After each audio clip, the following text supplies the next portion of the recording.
Welcome back to the Kudlow Report. I'm Larry Kudlow. So, from turmoil on Wall Street, we got some turmoil in Washington. You're looking at live pictures of Capitol Hill, where the House is waiting for a vote on a revised short-term spending bill, a.k.a. a continuing resolution.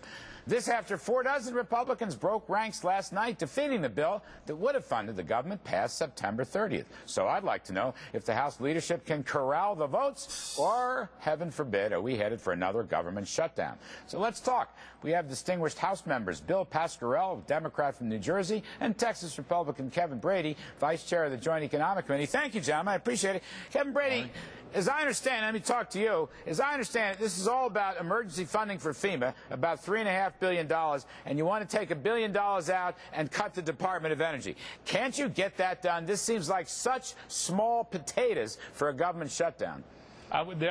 There's no reason for a government shutdown. This bill's going to keep the government open until we can finish the appropriations bill, and it includes full and immediate funding of disaster relief for FEMA for these communities that are so hard hit. I'm convinced we're going to pass this bill tonight, and we're hopeful the Senate picks it up immediately and passes it as well. So, Bill Pascrell, welcome back. What happened to this thing last night? It stirred up quite a lot of controversy.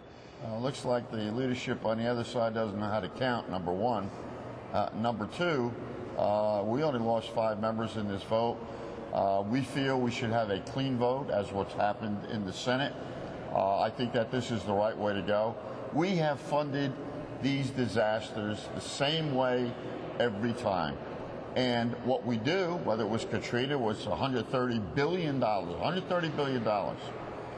Whether it was a storm that I visited, as you remember, Congressman Brady's district, saw the disaster down there, almost $1 billion back in 2008. Look, this is how we've done things. Why should this be any different? Why should the people of New Jersey, North Carolina, Massachusetts, New York, Pennsylvania, Maryland, etc., why should they be treated any different than how we've been treating other people in storms? This is the wrong way to go.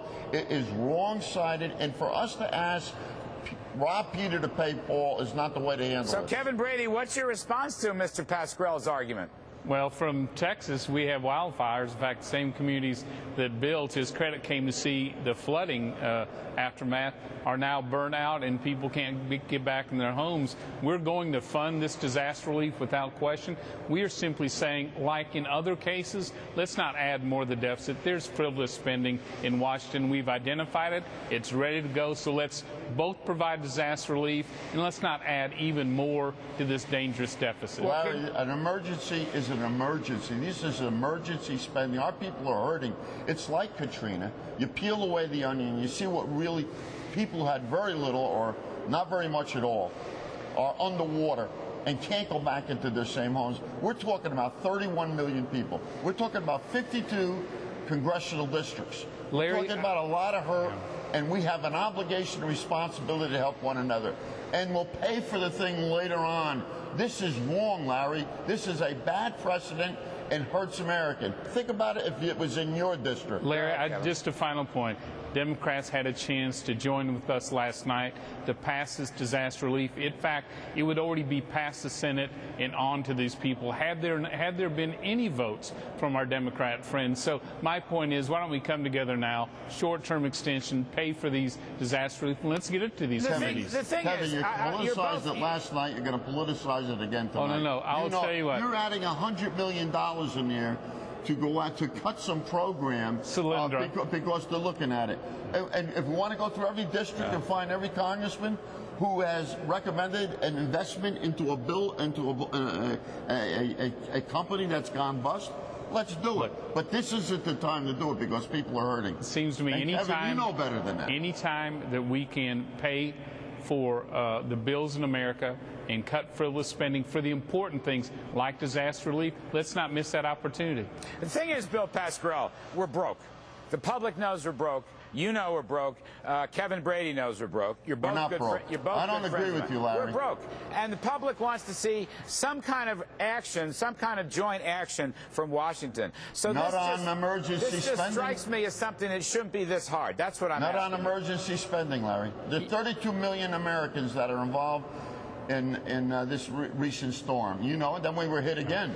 Larry, I need to say this. It's time that we budget for these disasters. We know what they cost. We have 10-year averages of them. This is not that hard to do. All right. Kevin, you didn't say that back in 2008. Actually, we paid for many of them. In 2005, you didn't say that. Why these 12, 13 states get hit, and all of a sudden, in Texas, let's find the money and take it out of other programs. These are our communities. We've never done that before, Gentlemen, Larry. You know it, and I know it. I've got to let you caucus together. You're both good friends. I appreciate your We are. tonight. Bill Pascrell of New Jersey, Kevin Brady of Texas. I appreciate it. Now, folks, there's other breaking news coming in the CNBC. A major shakeup at HP.